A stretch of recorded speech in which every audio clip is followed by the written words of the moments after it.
The diner manager thought it would be just another easy dismissal, another quiet move along to someone he didn't think belonged. But what he didn't expect was the man sitting silently in the corner to stand up, walk over, and change everything in a way no one in that room would ever forget. The bell above the door gave a tired jingle as Clara Hayes stepped inside, hesitating just past the threshold like she wasn't sure she was allowed to exist in a place that warm, that bright, that full of life moving on without her. Noon rush had taken over the diner, the kind of chaos that felt normal to everyone else. Coffee mugs clinking, waitresses weaving between booths, laughter rising and falling in easy waves. But to Clara, it all felt distant, like she was looking at a world she used to belong to through thick glass. She clutched the strap of her worn canvas bag tighter, knuckles pale, her coat hanging loosely on her frame, too thin for the chill that still clung to her bones no matter how many layers she tried to wear. It wasn't just the cold that followed her in. It was the weight of weeks without rest, without certainty, without anywhere to land. She took a cautious step forward, eyes scanning for somewhere, anywhere. She could sit for just a minute without being noticed, without being judged, without being told to leave. But someone noticed. Rick Dalton, the diner's manager, spotted her almost instantly from behind the counter, his expression tightening not with concern, but with irritation sharpened by routine. He had seen people like her before, or at least, he thought he had. And in his mind, that made this simple. Before Clara could even reach the nearest stool, his voice cut through the noise. "We're full," he said, loud enough that nearby conversation slowed, eyes beginning to turn. Clara stopped mid-step, her breath catching as she tried to form words that didn't come easily anymore. I'm not looking for a table," she said quietly. I just need to sit for a moment." Rick didn't move closer, didn't soften. If anything, he leaned harder into the role he'd decided to play. "Customers sit," he replied, wiping down the already clean counter with unnecessary force. "You buying something?" Clara's fingers tightened around her back. She glanced down, then back up, shame rising faster than she could contain it. "I don't have much," she admitted, her voice barely carrying past the counter. "But I can." "Then no." Rick cut in, sharper this time, final. "We don't do charity here." The words landed heavier than he intended, or maybe exactly as heavy as he meant them to. Conversations around the diner quieted further, people pretending not to listen while listening to every word. Clara nodded quickly, the instinct to retreat already taking over. "I understand," she said, stepping back, her voice steady only because she practiced that tone too many times before. "I'm sorry." She turned slightly toward the door, already shrinking into herself, already preparing to disappear again into a world that had no space for her. But then a chair scraped against the floor in the far corner. It wasn't loud, but it cut through the silence like it mattered. The man sitting there had been easy to overlook until that moment.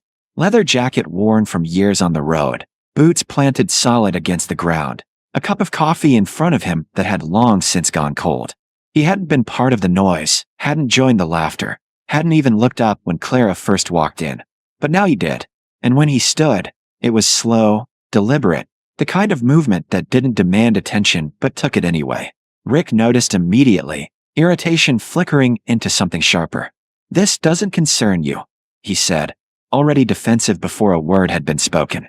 The man didn't respond right away.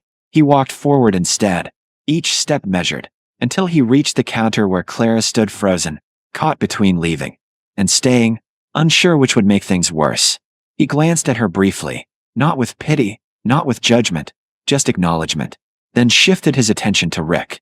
"Seems like it does," he said, voice low but steady, the kind of tone that didn't need volume to carry weight. Rick let out a short laugh, the kind meant to dismiss, to reassert control. "Look, man, I run this place. I decide who stays and who doesn't." The biker nodded once, like he'd expected that answer. Then he reached into his jacket, pulled out a folded bill, and placed it flat on the counter between them. The motion was simple, but it changed the air in the room. Rick glanced down, eyes narrowing slightly. "That's not the point," he said, though his voice had lost some of its edge. "It is now," the man replied. "She's a customer." Clara shook her head immediately, panic flickering across her face. "No, I can't take that," she said quickly, stepping back again. "I didn't ask, didn't say you did," he interrupted, softer this time, finally turning fully toward her. Up close, his expression wasn't hard. It was tired in a way that suggested he'd seen too much of moments like this. Sit down, he added. It wasn't a command, but it wasn't something easily refused either. Clara hesitated, her instincts pulling her toward the door, towards safety in leaving before things escalated. But something in his voice anchored her. Slowly, uncertainly, she lowered herself onto the nearest stool, her bag still clutched tightly in her lap, like it was the only thing she owned that couldn't be taken away. The diner remained quiet, the usual rhythm broken, every pair of eyes now fully invested whether they wanted to be or not. Rick exhaled sharply, shaking his head as if trying to shake off the moment. You think this makes you some kind of hero? He muttered. The man didn't rise to it. He didn't smile. He didn't argue. He simply pulled out the seat beside Clara and sat down, his presence steady, unmoved by the tension still hanging in the air. No, he said after a beat. Just someone paying attention. And for the first time since she'd walked in, Clara didn't feel invisible. But she also didn't yet know that this moment, this interruption, this quiet decision from a stranger in the corner, was about to unravel far more than a simple attempt to be turned away. It was the beginning of something that would force everyone in that diner to confront what they chose to see and what they chose to ignore.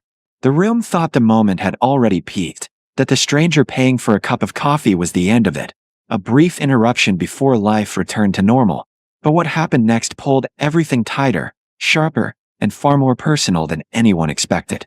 The man didn't just sit down and let the tension fade.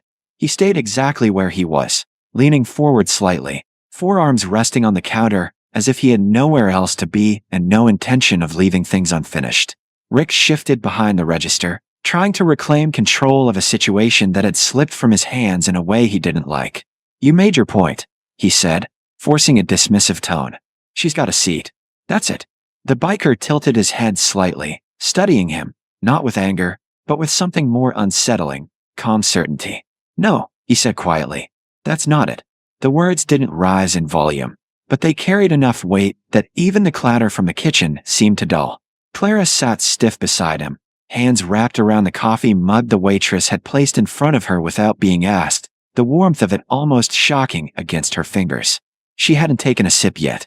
She wasn't sure she was allowed to. The biker noticed. Drink, he said softly, not looking at her. It's yours. She hesitated, then lifted the cup, her hands trembling slightly as she brought it to her lips. The first sip hit her like something unfamiliar. Comfort, maybe, or the memory of it, and her eyes closed for just a second longer than they should have. Rick watched the exchange with growing irritation. Look, he snapped, louder now, trying to pull the room back to his side. I don't know what story you think you're telling, but I've got a business to run. People come in here to eat, not to deal with. He trailed off, gesturing vaguely in Clara's direction, unable or unwilling to finish the sentence. That was the moment the biker finally turned fully toward him. With what? He asked. Rick scoffed. You know exactly what I mean. The biker nodded slowly, like he'd heard that answer too many times before. Yeah, he said. I think I do. He reached for his own cup of coffee, now cold, took a sip anyway, and set it back down with deliberate care. Then he looked around the diner, making eye contact with a few of the people who had been watching but pretending not to. Funny thing about places like this, he said, his voice still calm, but now carrying across the room. Same faces every day, same orders, same routines. A couple at a booth looked down at their plates. A trucker near the window shifted in his seat. You all think you know what's going on around you, he continued. But most of the time, you're just looking right past it. Rick let out a frustrated breath. I'm not doing this, he muttered. You want to give a speech, take it somewhere else. But the biker didn't stop. 6 months ago, he said, turning back to Rick, her husband was working a night shift during a storm. Clara froze. The cup stopped halfway back to the counter. Power line repair, he continued. Emergency call. Lines down across half the county. The diner was completely silent now. He didn't make it home. Clara's fingers tightened around the mug, her knuckles whitening, her breathing shallow. Rick blinked, caught off guard. What does that have to do with everything? The biker cut in, still not raising his voice. 3 weeks after that, the insurance company flagged the claim. Investigation pending. That's what they told her. He paused, letting that settle. Mortgage didn't stop though. A woman near the counter covered her mouth with her hand. The waitress who had served the coffee stood frozen, order pad forgotten at her side. She fought it, The biker went on. Calls. Paperwork. Appeals. You name it. He glanced briefly at Clara, his voice softening just a fraction. Didn't matter. Clara's eyes were fixed on the counter now, tears gathering but not falling, like she'd made a decision somewhere along the way not to let them anymore. House went first, he said. Then the car. Rick shifted again, uncomfortable now in a way he couldn't hide. You don't even know if that's true, he said, weaker this time. The biker met his eyes. I do. The certainty in those two words shut down any argument before it could form. You see someone walk in here looking like that, he continued, gesturing subtly toward Clara, and you think you've got them figured out. Easy. No questions needed. He leaned back slightly on the stool, crossing his arms. But you didn't ask, did you? Rick opened his mouth, then closed it again. The biker didn't give him time to recover. Last night, he said, she slept behind a gas station off Route 8. Temperature dropped to 42. A murmur rippled through the diner, quiet but undeniable. The trucker at the window shook his head under his breath. The couple in the booth exchanged a look that carried something close to guilt. Clara's shoulders trembled once, barely noticeable unless you were watching for it. The biker exhaled slowly, the edge finally creeping into his voice. Not anger, but something deeper. And she didn't come in here asking for money, he said. Didn't ask for a meal. Didn't ask for anything except a place to sit for a minute. He let that hang in the air. And you couldn't even give her that. Rick looked around, realizing too late that the room had shifted, that the quiet support he'd expected wasn't there anymore. I run a business, he said again. But now it sounded more like an excuse than a rule. Yeah, the biker replied. You do. He stood then, not abruptly, but with purpose, and the movement alone drew every eye in the room. He reached into his pocket again, pulled out his wallet, and placed another bill on the counter. Then another. Then another. That covers her food for the week, he said. And anyone else who walks in here needing the same thing. Rick stared at the money, then back at him. You can't just, I just did. The biker's tone left no room for argument. He turned then, scanning the room once more, and something about the way he looked at people, not accusing, not demanding, just expecting, shifted something deeper than the moment itself. The trucker stood first, walking up and dropping a few bills beside the others without a word. Then the woman from the booth followed. Then another.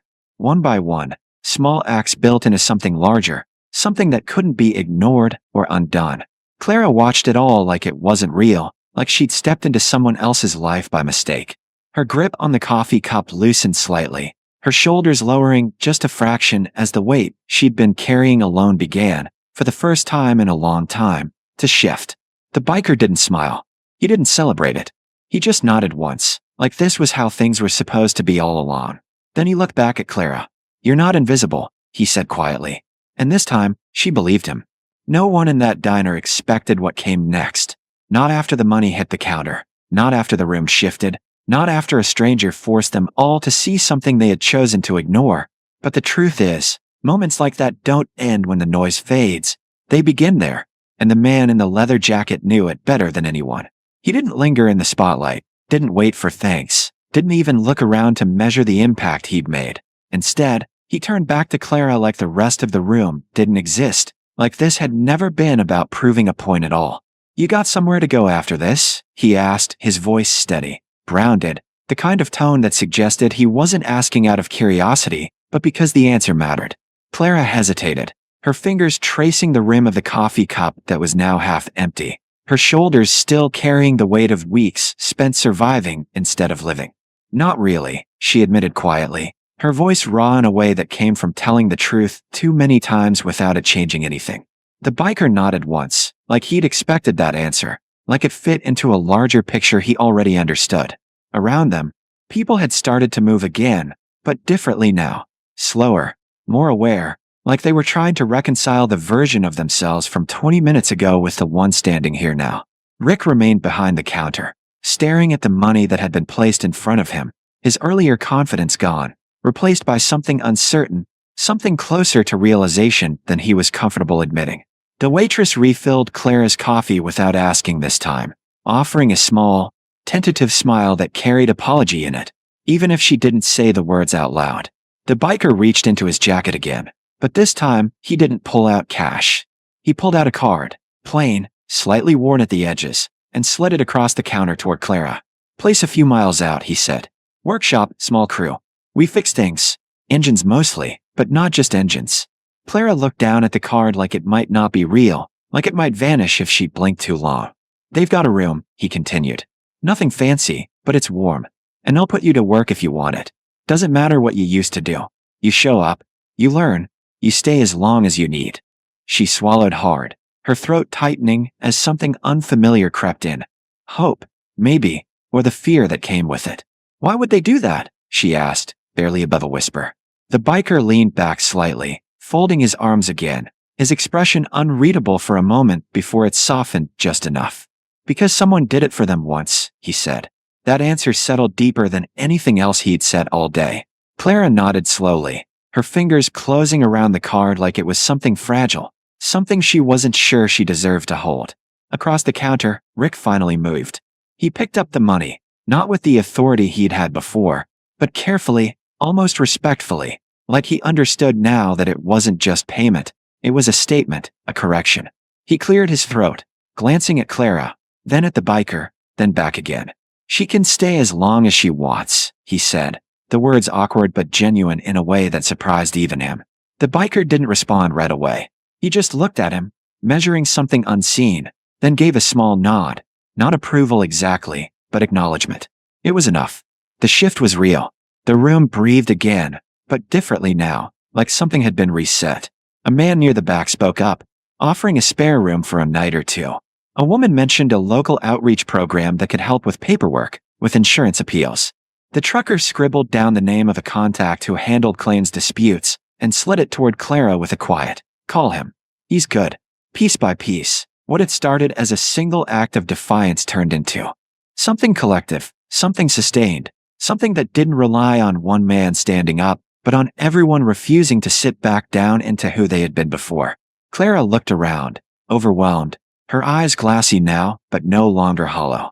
"I don't know how to thank you," she said, her voice unsteady. The biker shook his head slightly. "You don't," he replied. "You just take the next step." She nodded, holding on to that like it was instruction, like it was permission. He stood then. Finally, the moment clearly reaching its end for him, even if it was just beginning for everyone else.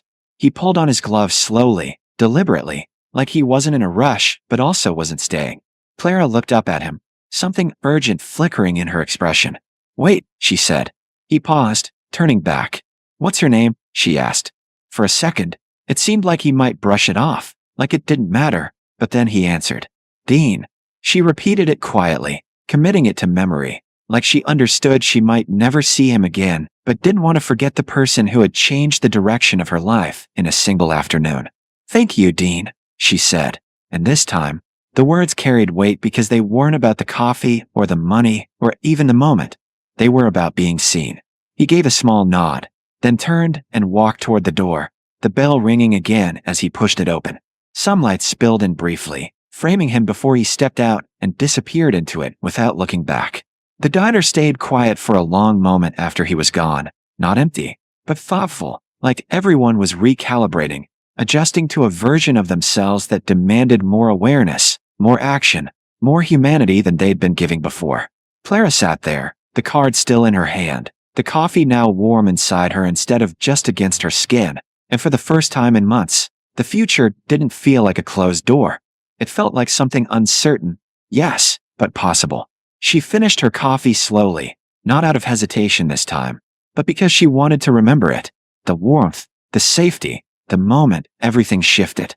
When she finally stood, no one rushed her, no one watched her like she didn't belong. Rick gave her a small, almost apologetic nod as she passed the counter, and she returned it, not with resentment, but with something steadier, understanding, maybe, or the quiet strength of someone who had been pushed down and chosen, finally, to stand again. Outside, the air felt different, or maybe she did. She looked down at the card one more time, then toward the road it pointed her to, and without overthinking it, without letting doubt take over the way it had so many times before, she started walking. Because sometimes, the most important thing someone can do isn't just help you in the moment. It's remind you that you're still allowed to move forward. And Clara Hayes wasn't invisible anymore.